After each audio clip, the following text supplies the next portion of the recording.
Indus news TV में आपका स्वागत है और मेरे साथ इस समय हैं गोविंद सैनी जी, यूथ वेलफेयर सामाजिक संस्था के राष्ट्रीय अध्यक्ष हैं। आज हम उनसे बात करते हैं कि अगर बात शिक्षा और स्वास्थ्य की जाए तो हमारे देश ने कौन सी उपलब्धियां हासिल की हैं और आपको क्या लगता है कि शिक्षा और स्वास्थ्य का स्तर कैसा होना चाहिए, जनमानस को इसमें क्या सुविधाएं मिलनी चाहिए और हमारे देश की जो शिक्षा व्यवस्था है उसका बाजारीकरण हो चुका है, तो ऐसा क्या किया जाए कि इसमें सुधार आए, गरीब का बच्चा भी पढ़ पाए। तो सबसे पहले तो मैं आपसे शिक्षा के विषय में पूछना चाहूँगा। बहुत ही बढ़िया प्रश्न किया आपने जगदीश जी। शिक्षा की यदि हम बात करें तो बाबा भीमराव अंबेडकर साहब ने कहा था कि शिक्षा वह शेरनी का दूध है जो पिएगा वो दहाड़ेगा। यदि इस देश को या किसी भी विकसित देश को अगर आप देखेंगे कि उसकी विकसित देश होने की श्रेणी का क्या कारण है, तो उसका पहला कारण शिक्षा ही मिलेगा। शिक्षा की व्यवस्था, आपने अभी जो अपने शब्दों में कहा कि शिक्षा का व्यावसायीकरण कर दिया है, मैं आपके चैनल के माध्यम से कहना चाहूँगा, भारत एक पहला ऐसा देश है जो शिक्षा पर भी 18% की जीएसटी ले रहा है।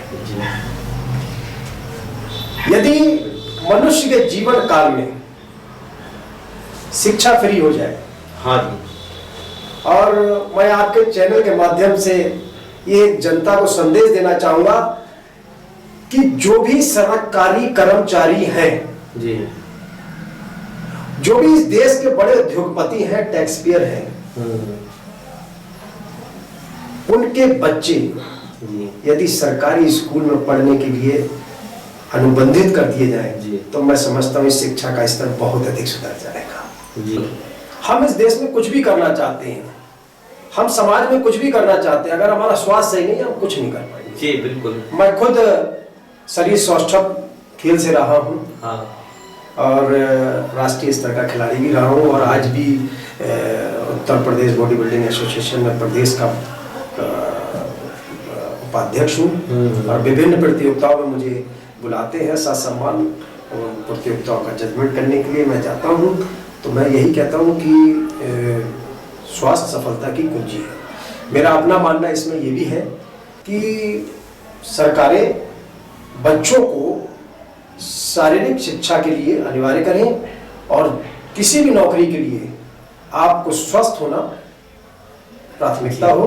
तो मैं समझता हूं जो व्यक्ति स्वस्थ होता है वो आम आदमी से दुगना तिगना चौगुना काम कर सकता है। हाँ, लेकिन भारत में देखा गया है कि यहाँ 90% से ज्यादा जनसंख्या गरीब है, तो ना तो वो शिक्षा में बेचारे योगदान दे पाते हैं, उसका ध्यान रख पाते हैं, और ना ही स्वास्थ्य का ध्यान रख पाते हैं। तो क्या आपको नहीं लगता है कि शिक्षा और स्वास्थ्य ये फ्री होना चाहिए सरकार की तरफ से? बिल्कुल, मैं कहता हूं जैसे आप अनाज बांट रहे हैं 5 किलो, आप केवल सारी योजनाएं बंद कर दीजिए। मैं आपके चैनल के माध्यम से कहना चाहूंगा कि गवर्नमेंट को सारी योजनाएं बंद करके सिर्फ 2 योजनाएं चलानी चाहिए कि शिक्षा और चिकित्सा फ्री हो जाए जी। मनुष्य का विकास हो जाएगा, समाज का विकास हो जाएगा, देश का विकास हो जाएगा जी। बिल्कुल बिल्कुल, हम विकासशील से विकसित हो जाएंगे, इसमें कोई दो राय नहीं है जी। तो आप जनता को क्या संदेश देना चाहेंगे? मैं आपके चैनल के माध्यम से यही संदेश देना चाहूंगा कि